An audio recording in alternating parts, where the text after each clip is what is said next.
75 years now since nearly 1,000 World War II refugees arrived at Fort Ontario and Oswego. News Channel 9's Farah Jadron spoke to a refugee who came to Fort Ontario with her family when she was just 5 years old.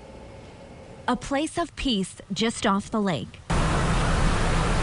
Fort Ontario opened its doors 75 years ago to hundreds of World War II refugees, including Suzanne Gerwitz and her family, the Krauthamers.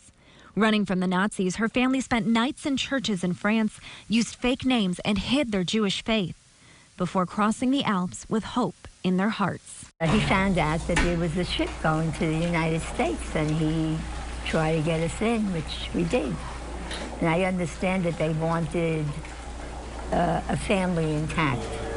So we were 5 people, my 2 brothers and I, and my mother and father. And we were lucky to be picked, and there we were in Oswego, New York. Oswego, their new home.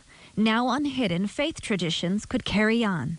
Suzanne's brother Simon was bar mitzvahed at Fort Ontario. Her nephew Moti reflects on all his father went through. My father lived in probably 5 countries or something like that. He went to about 12 to 15 schools, so he's always on the run. He was born in 1932, pretty much the year Hitler came to power, so he's constantly running. As hard as it was, it formed who he was. Being here for the 75th anniversary was important to the entire family, but they tell me they will make sure that future generations continue to come here from time to time so they never forget how their family's history started right here in upstate New York. At Fort Ontario, Farah Jadron, News Channel 9.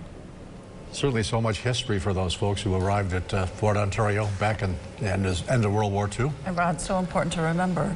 Yeah, they certainly do. Celebration today. And